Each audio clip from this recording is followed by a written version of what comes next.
I want to just share some of my opinions about the things in the Bible, some things in the Bible. And I'm just going to get right to it, really. So, right here it says, for the first time, because this is Genesis, let there be light. Then there was light. After that, God saw that the light was good, and God began to divide the light from the darkness. God called the light day, but the darkness he called night. And there was evening, and there was morning, a first day. So right here he makes light and dark, and one's for day and one's for night, and we know that's the sun. Like when the sun, makes it daytime, and then when we move, it becomes nighttime. So, God called the light day, but the darkness he called night. Okay.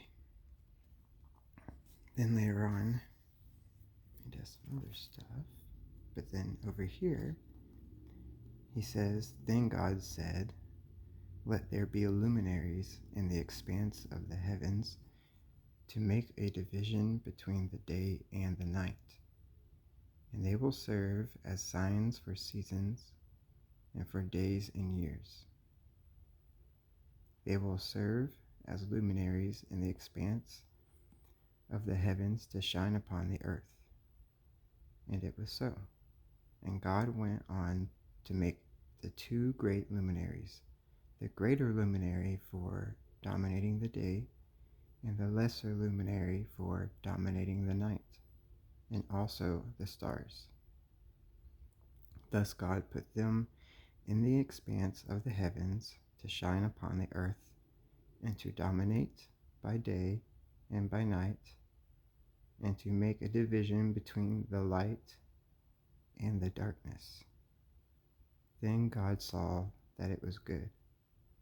Okay, so basically, this is where I got confused, because over here he makes the light and the dark. Well, first it was light, and then he saw that it was good. But then he divided light from the darkness, and he called light day and the darkness night. But like I said, we know that we have day and night because of the sun, and that we rotate. So it's like, what is he trying to say that this light is over here? And then over here he does another one, but he explains it more as if he really is talking about the sun. But let's see what part. Yeah, when he makes the two great luminaries, and I guess the luminaries is like the sun would be a luminary because it shines light, but we know like a sun is just a star, so there's a lot of luminaries. So one was dominating the day, and the lesser luminary was dominating the night. So the greater luminary would be the sun, I guess, because it shines a lot of light and throws off heat. But at night you see the moon, and it throws off light but no heat. But really the moon doesn't throw off light, it's just reflecting the light from the sun. So the moon really isn't dominating the night. It's still the sun. Really, the sun itself is just what is lesser. So that's kind of confusing to me. So what is this light? Is he talking about the light on Earth or the light above Earth? Like a different plane or something? Like if God isn't like in a material form, then he doesn't see the same way that we do. Because we only see in the material form or material plane. I mean, you know what I mean. I don't know all the terms, but I mean, I can definitely imagine it and think about it, because we only see the way we see because of our material eyes. Like we use other things to see in other ways, like in like gamma rays and infrared, UV, all that kind of stuff. Like we don't see that really, so we use other things to see that. But if God isn't in a material form, then how does he see things? Yeah, okay. So many questions. And when I tried to really get into Christianity whenever I was a kid, I really, really tried to love God. But it was hard because I kind of already knew what love felt like by another person. So to try to have that love for something that's not there is even harder to have than to have love for something that's like a teddy bear. It's easier to feel like love for a teddy bear than it is to feel love for a God. And for me, I felt like the only reason I was trying to love God, was because I knew it's like my ticket into a great place after I die. That's the whole thing. It's just knowing that no matter what happens, you're going to go to a good place. Or that no matter what happens, it's God's will, and I just couldn't do that. I really tried, but I just could not do it.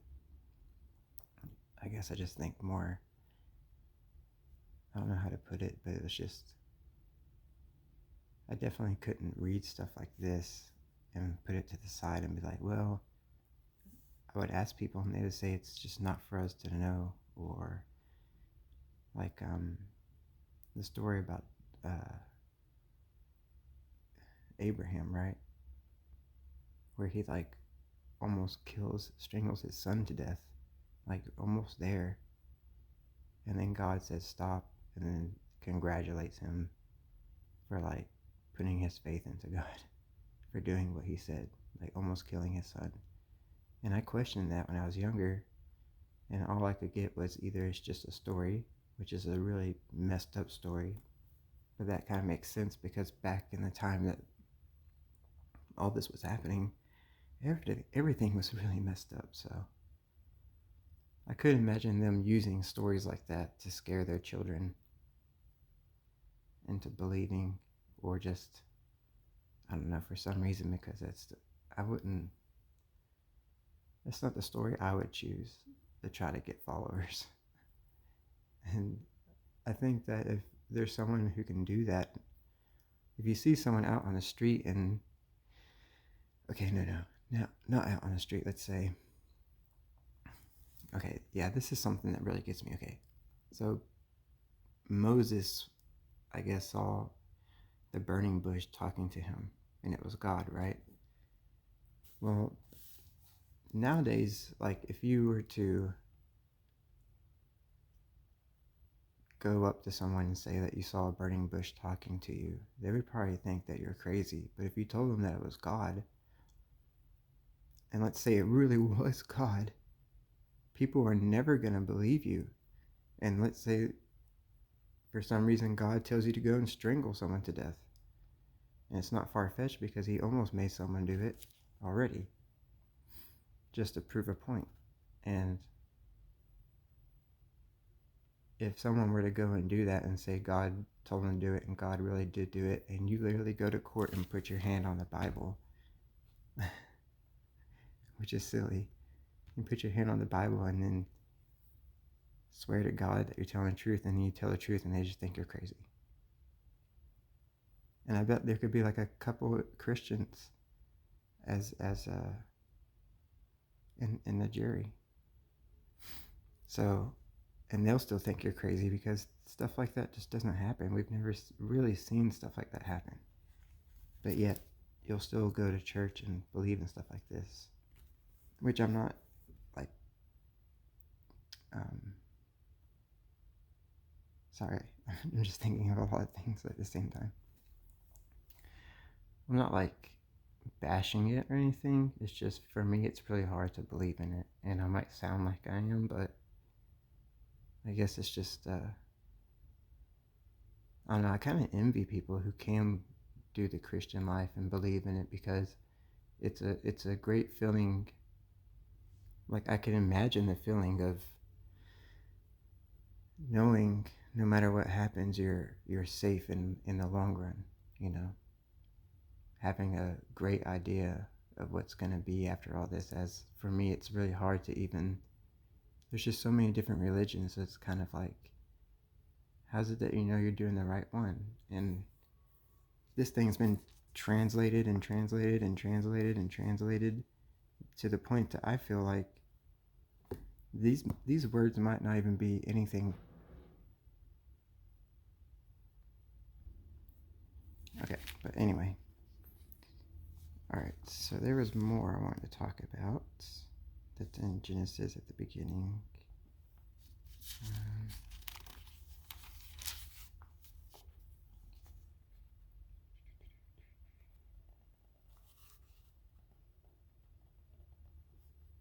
okay, here. So it says, Then God said, Let us make man in our image, according to our likeness, and let them have in subjection the fish of the sea, and the flying creatures of the heavens, and the domestic animals, and all the earth, and every creeping animal that is moving on the earth. And it's really weird that God says, let us.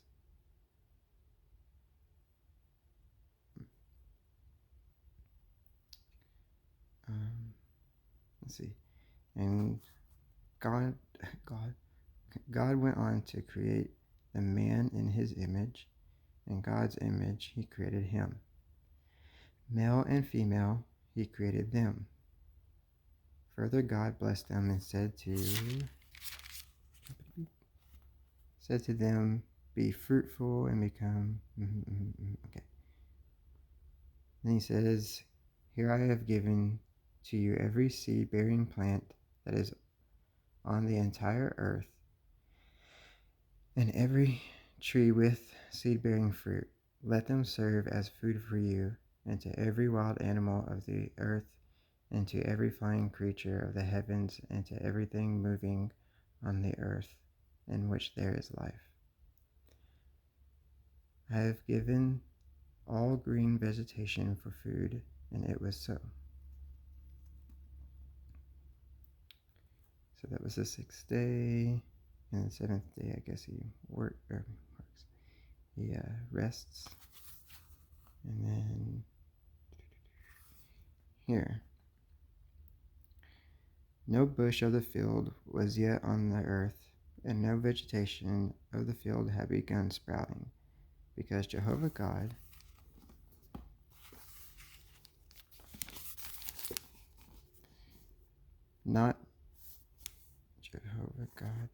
had not made it rain on the earth, and there was no man to cultivate the ground. So 2 things about that. He rests on the 7th day, thinking everything's all kinds of good. But then, I guess he wakes up the next day, right? And he forgot to make it rain so that all the seed and stuff. Well, okay, up here it says, Here I have given to you every seed-bearing plant. Okay, so he didn't give them seeds, he gave them, he's already pretty much made the plants and stuff like that bear their own seeds and everything. So, and same thing with the fruit. So they just kind of like do this stuff on their own. I mean, you can like plant them and stuff, but pretty much nature does it. So it seems like he's already kind of got stuff going on. But I guess he's been watering everything himself every time or something. But either way, up here, he just basically says he had forgotten to not make it rain on earth so everything could keep growing. And rain is good for everything, so. But then a mist would go up from the earth, and it watered the entire surface of the ground. Oh yeah, sorry, the second thing about this was there was no man to cultivate it. So what happened to the man and woman that he made out of their image over here. Let us make man in our image according to our likeness. In God's image he created him, male and female he created them. So who the hell are those people? Those, I guess, two people? And I'm sure they've been mating this whole time. But then over here he's like, there's no man to cultivate the ground. So does that mean like, because it doesn't even specify that this is the next day. And God went on to bless the seventh day, and to declare it sacred, for on it God has been resting from all the work that he has created. Yeah. Then it just goes on to say, this is a history of the heavens and the earth, and the time they were created, and the day that Jehovah God made earth and heaven. Then right after that, it just goes on to what we just read, and it's doesn't even say it's been the next day. It could have been, who knows how long he could have been resting for. I mean, just because the next day starts a new week, I mean, he's done. So I guess he wakes up and finds out things aren't going so well. So, oh wow, never thought about that. Okay. I was thinking maybe the two people that he already made, male and female, are out doing stuff and probably over time had created a family, which causes incest. I mean, what's that gonna do?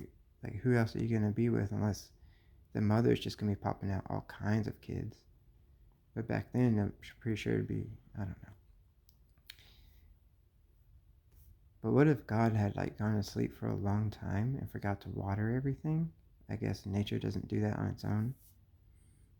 But let's say he stayed away for so long, the two people that he made, and if they even had kids or whatever, just kind of died out.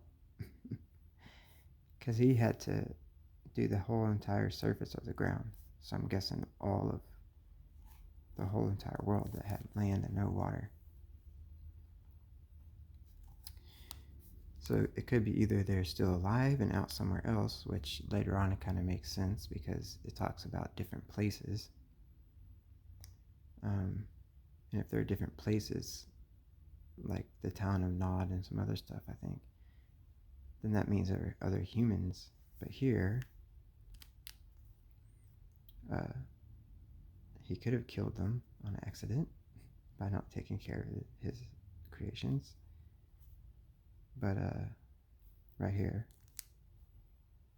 and Jehovah God went on to form the man out of dust from the ground and to blow into his nostrils the breath of life. And the man became a living person.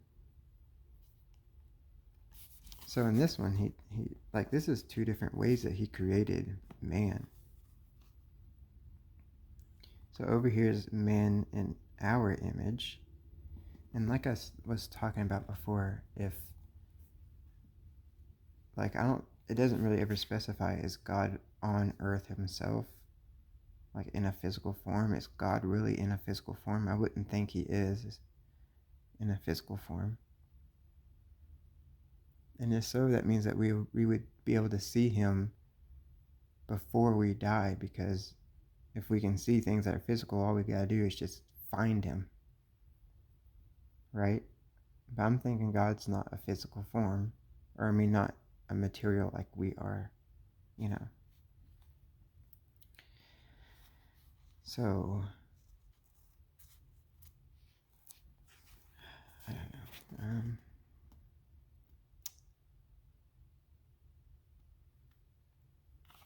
So yeah, he like mixed.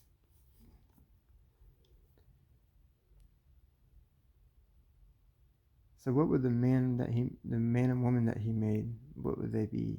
What would they look like if they were in his image? Because here he doesn't make them out of his image; he just makes them out of dust. Or maybe since he's already done it before in another way, then I guess he just replicates the same image, I guess. Since the Bible really doesn't come out and say it, any interpretation can kind of be made. And that leads me to think that if I read the Bible and interpret it my way, because of the way I see things and feel how I feel about things, and then I give you or somebody else the Bible and ask you to read it to me and tell me what you believe it think you're like, I'll just give it to you and say, hey, what's that mean to you? What's that say? You're gonna say what you believe and how you see it. So that's pretty much a completely different interpretation of the same Bible, because it doesn't come out and really tell you what to do. Like, it's very vague, and it's just a lot of parables, and things could really just be stories.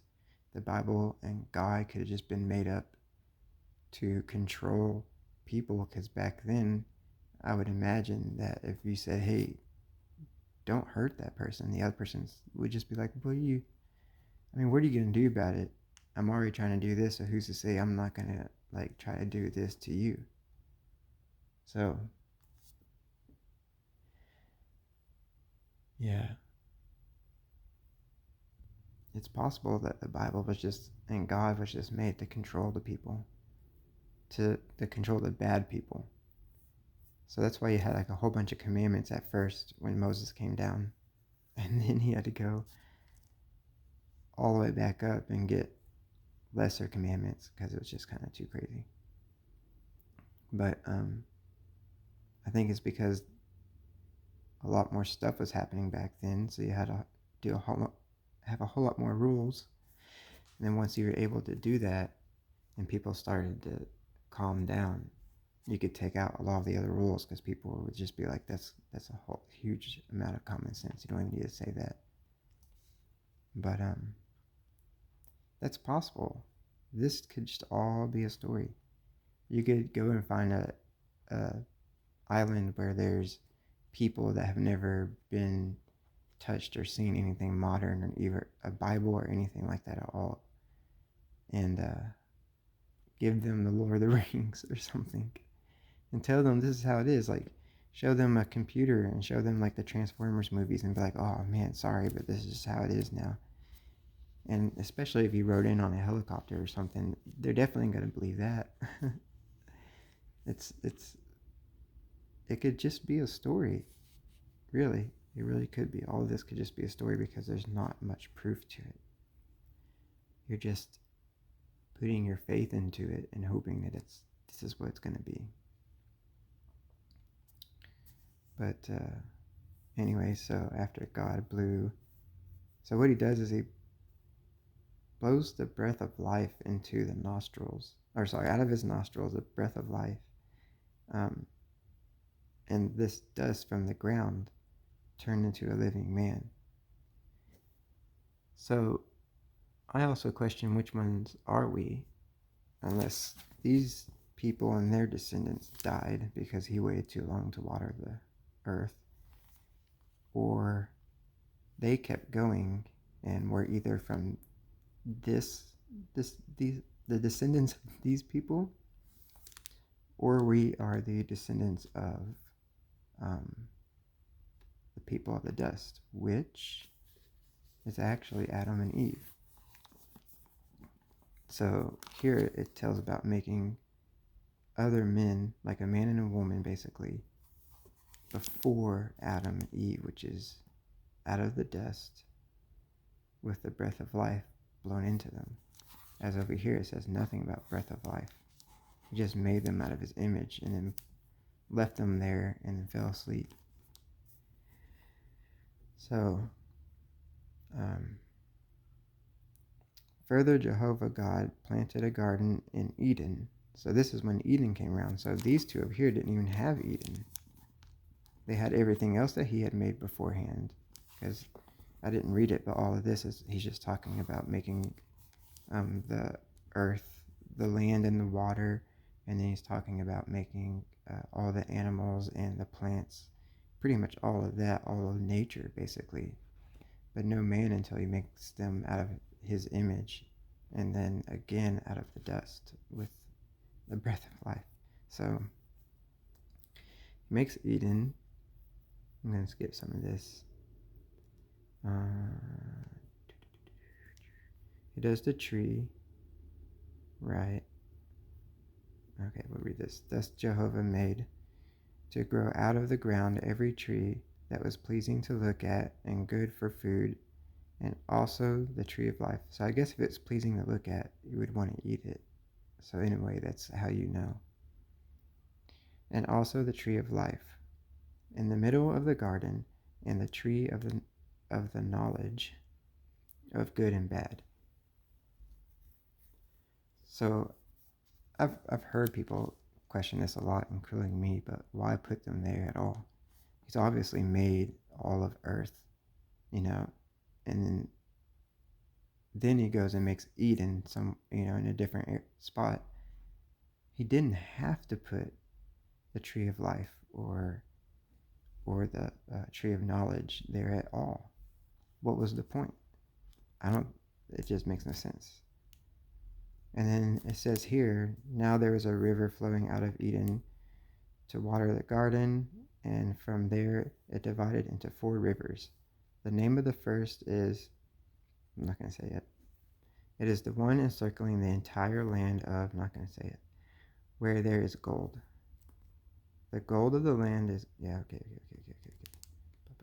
So basically he's like naming where the rivers go to these different areas, and I'm guessing either that he's just named them just to name them, or there are inhabitants, and if so, that means these people here that he made before have continued to flourish as he told them to, but never gave them, I don't think he ever did give them a tree of life or anything like that.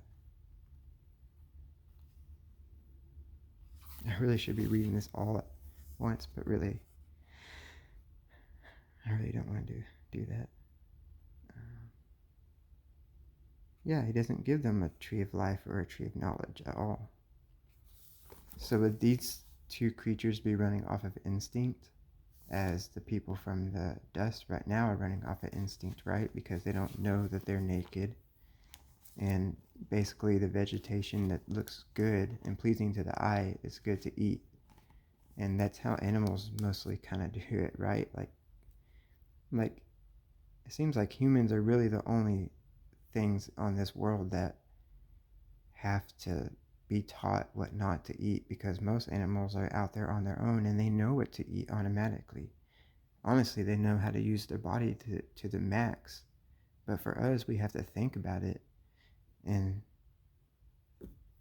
okay, that right there might mean that we're the ones from the dust, because eventually, it says not to eat from the tree of knowledge or you'll die.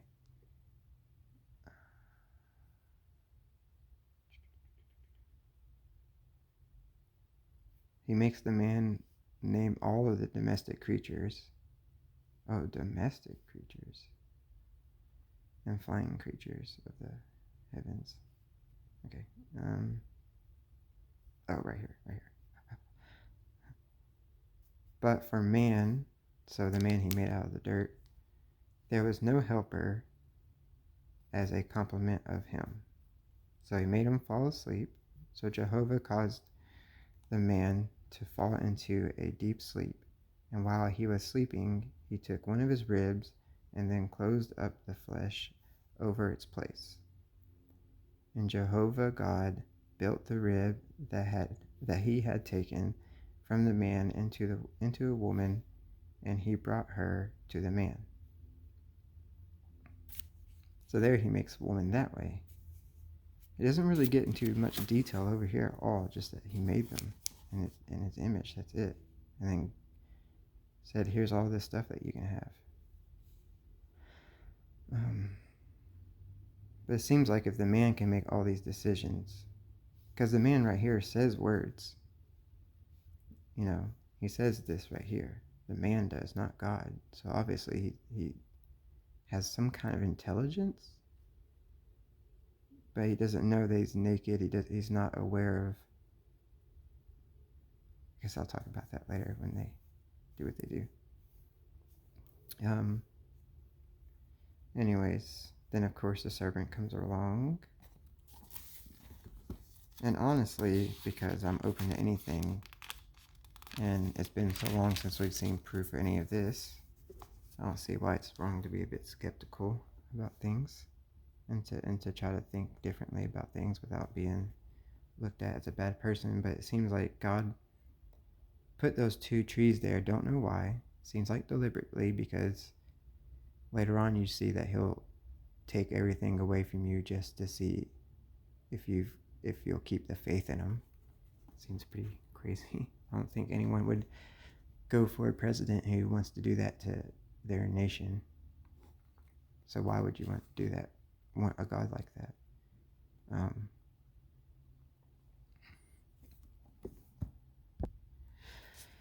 So with my open mind, I'm trying to look at it in different scenarios. Like, what if the serpent was trying to explain, it's not right for God to leave this knowledge out. Like, if you eat from this, you will be like God. You will understand and you will know. Basically, I think that because we ate from this tree, that we're able to think what we're thinking right now. We're able to question. Because before, I think we weren't. We were just kind of like, almost like an animal, just pretty much instinctual. Just, it's like you're on a roller coaster ride and all you can do is go on that one track. You're not allowed to get out. You're not allowed to even put your arms outside of the cart. You're just going. And if you wanted to ask the question, why am I eating this? Why don't I go and eat that? Well, you can't. You can't ask that question. So I think that because we ate from the tree of knowledge, we were. Because if we didn't eat from the tree of knowledge and we couldn't ask the question, then would you be able to realize that there is a God that made you and that you are really alive?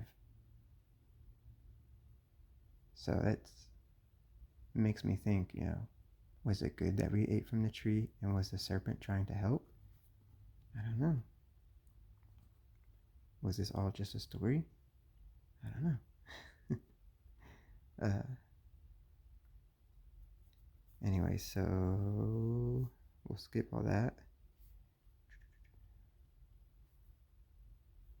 So God was walking in the garden right here. Later they heard the voice of Jehovah God as he was walking in the garden. So I wonder if he takes a material form when he goes to see them on earth. Because if they can hear him walking, that means there would be pressure on the ground. And that means he'd have to be in a form that has mass to cause that pressure. That means he would have to be in a material form, right? So why would he later on send down Jesus, supposedly his son, or whatever? That's kind of confusing to me as well. I always saw Jesus as just a part of God in the human form at first. That's what I thought it was. I thought Jesus was God coming down in the material form. But then I was told, no, it's supposed to be the Son of God. So I was like, okay.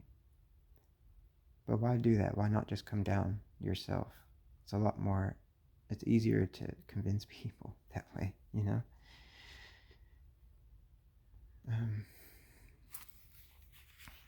So anyways,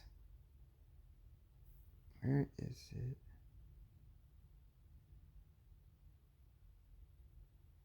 Okay, so he pretty much figures out that they ate from the tree and that the serpent had done it. And then he's pretty much just putting a curse on her. Right there. Okay, that's when it ends. Blah, blah. But this one, to the woman, he says, I will greatly increase the pain of your pregnancy, which is a dick move. In pain you will give birth to children, and your husband longing will be for your husband. Oh, I'm sorry. and your longing will be and your longing will be for your husband, and he will dominate you. So this whole thing about men putting the women down and stuff like that, it starts right here. Like in the beginning, we're not even past Genesis. We're not even that far into the creation of man.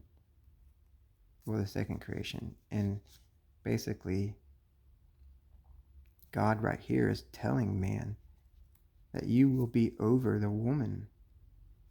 Like it started here, so who should we really be blaming? And to Adam he said, because you listened to your wife's voice and ate from the tree concerning which I gave you this command, you must not eat from it. Cursed is the ground on your account. In pain you will eat its produce all the days of your life. Ugh, that sucks. That means he's like, I guess, it's all you get? I don't know. It will grow thorns and thistles for you, and you must eat the vegetation of the field. Well, we've definitely broke that rule a long time ago. In the sweat of your face you will eat bread until you return to the ground. For out of it you are taken. For dust you are, and to dust you will return. So that makes me think, if we are the people from the earth, then we just go back to, we don't even get to go to heaven, right? Because he just said it right there. I mean, I guess in this point of time, if you were to die, you don't get to go to heaven. These two people, and I wonder if that means their offspring as well. Oh, going way too far. Let's see. Where was I? Okay, yeah, dust return.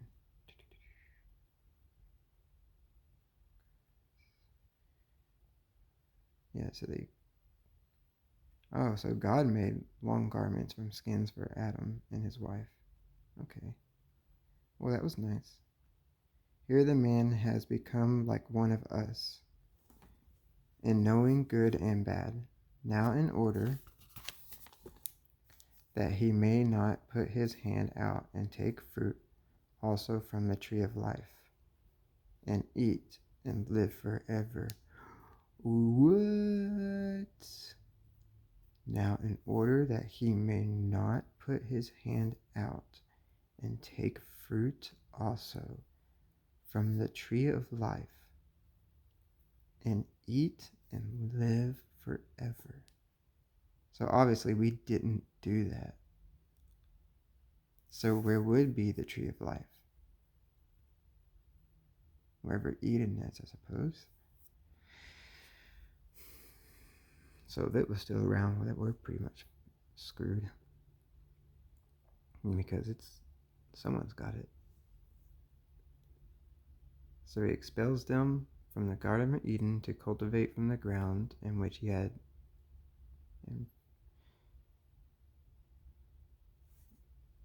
expelled them from the Garden of Eden to cultivate the ground from which he had been taken.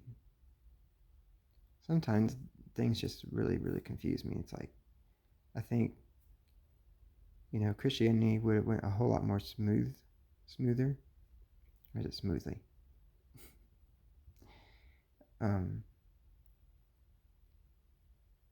If basically they had not made stupid sentences like this. It's just, what? Come on, just come out with it. This is important stuff. You shouldn't be playing around like that, okay? We don't want any parables, no stories, no metaphors, no riddles or tongue twisters or anything like that. We just tell us, man, like, what'd you do? Why are we here? Why have you not come back to get us? Because if you're all being can do anything and make anything, why even put us here to go through this in the first place? Just put us in heaven. What's the point of all that?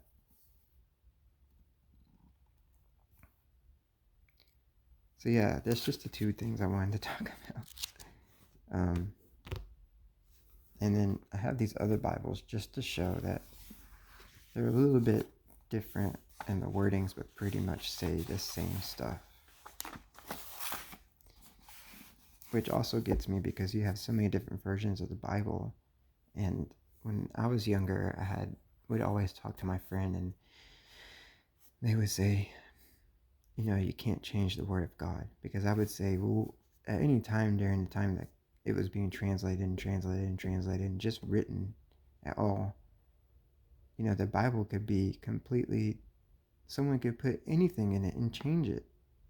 And supposedly that has happened through the change of, power of king and queens and stuff like that, and different kings who are into Christianity and different ones who weren't.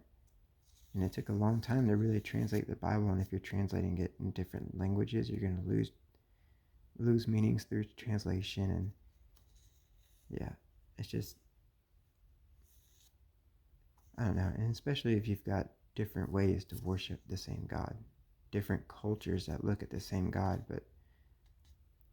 but believe that they should worship it in a different way. It makes no sense to me. It's very, very confusing. But I'm not going to read anything, but you can pretty much just see. It talks about I guess I'll read a little bit. Let there be light here. And then later on, he does the lights in the sky. They don't say that illumination, they call it something different. And that's basically just, that right there can be a big problem if you, even changing one word could be a completely, and what if when we read these words, it's not used the same way as it was before? There's just so many examples of how it's hard to even follow this kind of religion because we have no proof but just writings, and they've been so touched by man, it's almost possible to believe that this is exactly how it should be. And then times are so different. So many people I know, they don't go completely by the Bible or anything like that. So it's if you can't change the word of God, but you go out and you change the way that you do things in your life because things have become more relaxed, times have changed, so I believe people that were following this back in the day were super to the T about it, because you had to be to get into heaven. That's what you're supposed to do. That was the whole point of it. You need to do things the right way, but I think that nowadays people have become too relaxed, and when they do stuff, they kind of put it away. I don't think back then you could probably watch half the stuff that you see on TV because it's just got a lot of stuff that would be later on, and I think it's Leviticus, it talks about, as a good example, I just thought of one.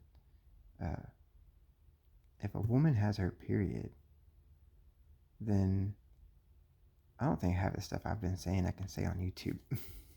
I don't even know what I can say and can't say.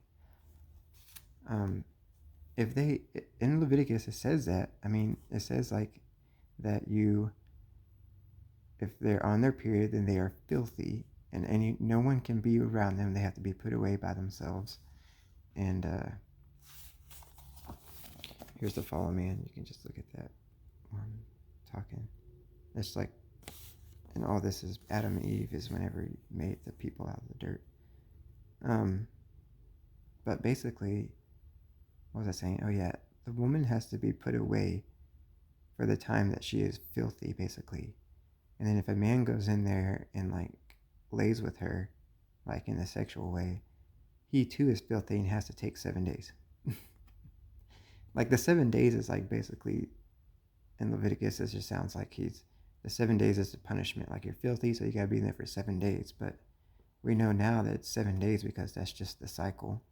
And then we know now why that happens, and it's not because you're filthy, and it even says in Leviticus, all the rags and all the stuff, everything, the bedding, everything that you touch while you are in that filthy state must be thrown away. It's ridiculous. And it's kind of we've gotten so far from that. This is almost barbaric. And then you can't read this and say, okay, I want to believe in this and do this and and get to where it's talking about, because you can't. Not unless you go and get yourself a homestead and have a small family. And then still, you're supposed to spread the word of God. So you better be sending out letters. The drama of the Bible. Okay. I'm just going to show real quick, of course. Just to show that it's like, it is consistent even with different versions of the Bibles. So let there be light, and the light in the darkness, Baba Geep. This one says, let there be lights in the vault of the sky. So you had one that was vault, one that was luminosity, luminous, I don't know, and the other one was expanse. So 3 different ways to call one thing. That can lead to a whole bunch of different problems, especially when translating.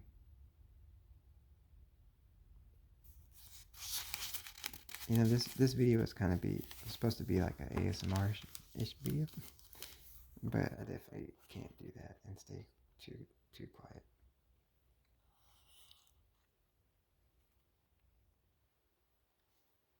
But yeah,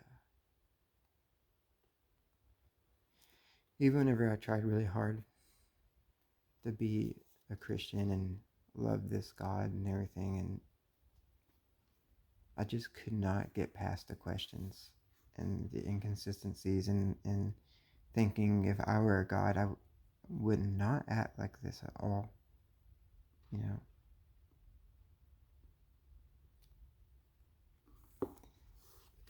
But like I mentioned before, I'm not trying to like bash anybody, and honestly, if you do it and you do it your own way, I would suggest, if you ever try to get into Christianity, don't do the religion, just believe that there is a God out there, and you can choose it to be that God, I guess Jehovah, and you know. But I always feel the religion, the rules, is what gets in the way. Everyone should know how to be a good person and not to kill and hurt others and stuff like that. But all the rest of it are just mistakes that every human is going to make. So, yeah, I feel like I got to the conclusion very quick when I tried Christianity out, that if I were to believe in a God, I would do it my own way. And I would basically just believe that it's possible for there's something to be up there, or not up there, but you know what I mean, just something had to have made us or something like that. And because even with the stuff that we found here on Earth and the civilizations, we don't even know how they did the things that they did, let alone about the gods that they even believed in. So yep. If you watched all of this, I really appreciate it. I talk about stuff like this a lot, especially with my mom. And I just figured I'd finally just make a video about it, just to get it out. Some people believe this way and stuff like that, but everyone sees things in their own way, and even if you see things closely to another person, there's always going to be parts of it that are going to be a bit different in how you feel, because that's just you. It's not always going to be, I know exactly how you feel completely through and through all the way. It's going to be, I know exactly how you feel except for that. I feel a little bit differently about that. But most of all, you know, I feel the same. So it's, you know. Anyway. Thanks for listening.